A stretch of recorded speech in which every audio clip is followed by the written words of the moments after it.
उपासना बांधून नांदेड स्टार न्यूजमध्ये आपले सर्वांचे स्वागत। दृष्टी आमची विचार तुमचे पाहतो नांदेड स्टार। महाराष्ट्र सरकारने ज्येष्ठ नागरिकांचे प्रश्न सोडवल्याबद्दल ज्येष्ठ नागरिक कृती समितीचे नांदेड जिल्हा अध्यक्ष सोळंके पाटील यांनी महाराष्ट्र सरकारचे आभार मानले आहेत। ते काय म्हणाले ते ऐकूया। त्या अगोदर हा चॅनल आपल्याला कसा वाटला यासाठी लाईक करा, शेअर करा, सबस्क्राइब करा। थँक्यू, धन्यवाद। हाय, नमस्कार, मी उपासना बांधून नांदेड स्टार न्यूजमध्ये आपले सर्वांचे स्वागत। दृष्टी आमची विचार तुमचे पाहतो नांदेड स्टार न्यूज। महाराष्ट्र सरकारने ज्येष्ठ नागरिकांचे प्रश्न सोडवल्याबद्दल ज्येष्ठ नागरिक कृती समितीचे नांदेड जिल्हा अध्यक्ष सोळंके पाटील यांनी महाराष्ट्र सरकारचे आभार मानले आहेत। ते काय म्हणाले ते ऐका। त्या अगोदर हा चॅनल आपल्याला कसा वाटला यासाठी लाईक करा, शेअर करा, सबस्क्राइब करा। थँक्यू, धन्यवाद। ज्येष्ठ नागरिक कृती समितीचे जिल्हाध्यक्ष सोळंके पाटील कामनगावकर हे गेल्या 20 वर्षापासून ज्येष्ठ नागरिकांच्या प्रश्नासंदर्भात लढा देत आहेत।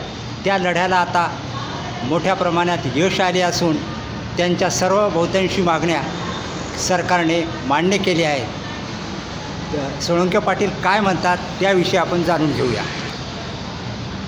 माननीय संपादक साहेब, आपणास नम्र विनंती की या महाराष्ट्रामध्ये ज्येष्ठ नागरिकाचे जे हाल अपेष्टा होत होत्या, मुलं बाळं पोसत नव्हते, कित्येकांना रस्त्यावर जीवन जगावं लागत होतं, कित्येकांना स्मशानात राहावं लागत होतं। अशा कठीण परिस्थितीमध्ये आम्ही ही परिस्थिती पाहिली, डोळ्यामध्ये अश्रू आले आणि मला वाटलं सर्व झाल्यानंतर समाजासाठी आपण काहीतरी केलं पाहिजे।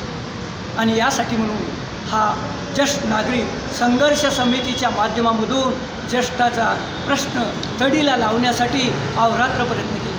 महाराष्ट्रामध्ये फिरलो, खेड्यापाड्यामध्ये गेलो, सर्व लोकांमध्ये मिसळलो, अनेक प्रकारचे मोर्चे घेतले, अनेक प्रकारचे निवेदनं दिली। महाराष्ट्र शासनाच्या 288 आमदार आणि सर्व खासदारांना पत्र दिले की भारतातील 16 राज्यामध्ये ज्येष्ठ नागरिकांना पेन्शन मिळते। आंध्र, तेलंगणा, कर्नाटक, गोवा, उत्तरांचल प्रदेश आणि ही भारतातली राज्ये आहेत, त्या राज्यामध्ये पेन्शन मिळते आणि त्या राज्यामधल्या सर्व ज्येष्ठ नागरिकांना सुखाचं समाधानाचं वातावरण मिळतं। त्या उलट महाराष्ट्रातील परिस्थिती आहे, महाराष्ट्रातील ज्येष्ठ नागरिकाला कोणी खाऊ घालत नाही, पिवत नाही, आरसासुद्धा मिळत नाही। दयनीय अवस्था आहे, कुठेतरी भीक मागावं लागते रस्त्याला।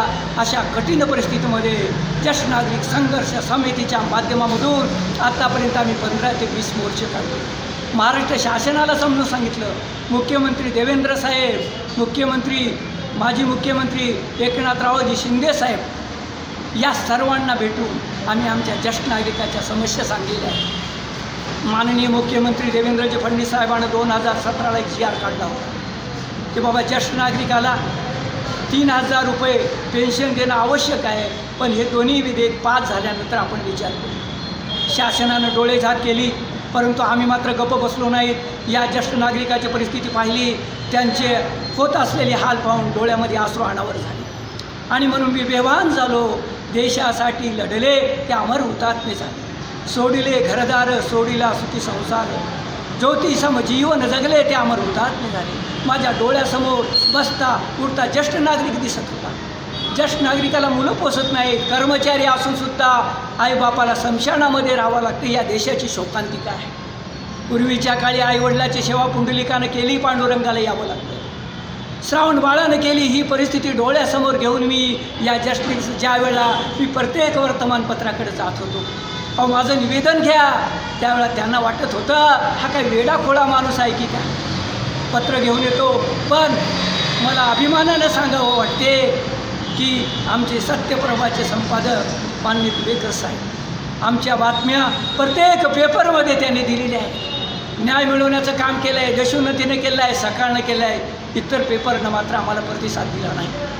आणि म्हणून कालच्या रविवारी आम्ही 7000चा मोर्चा दिला होता शासनाने। 1 महिन्यापूर्वी निवेदन पाठवलं, त्याच्यानंतर निवेदन पाठवलं आणि दिवेकर साहेबांनासुद्धा आमचं निवेदन दिलं। अशा परिस्थितीमध्ये रडत असताना आम्हाला खात्री होती सामर्थ्य आहे चळवळीचे, जो जे करील तयाची।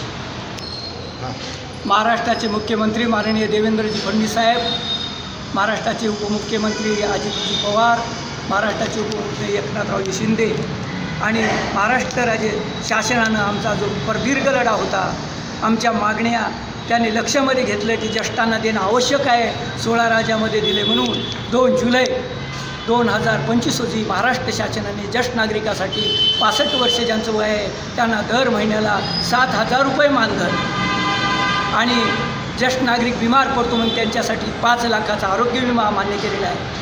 ज्येष्ठ नागरिकांना देवदर्शनासाठी दरवर्षी 15,000 रुपये मान्य केले आणि ज्या ज्येष्ठ नागरिकाला वारस नाही, ज्याला कोणी सांभाळत नाही, त्यांच्या जेवण्या खावण्याची राहण्याची व्यवस्था शासनानं करणं यामध्ये GRमध्ये नमूद केलेलं आहे. आणि त्याबरोबर आत्तापर्यंत रेल्वेला जे हाफ तिकीट होतं ते नाकारण्यात आलेलं होतं, रद्द करण्यात आलेलं होतं, पण महाराष्ट्र शासनानं ते मान्य केलेलं आहे. आणि म्हणून या सर्व मागण्या आणि त्याच्यात उल्लेख केलेला आहे तात्काळ अंमलबजावणी करण्यात येईल, त्वरित अंमलबजावणी करण्यात येईल असं त्याच्यामध्ये उल्लेख आहे. आणि म्हणून महाराष्ट्र शासनाचं मी माझ्या ज्येष्ठ नागरिक संघर्ष समिती कृती समिती मराठवाडा शाखेच्या वतीनं हार्दिक अभिनंदन करतो. जय हिंद, जय महाराष्ट्र.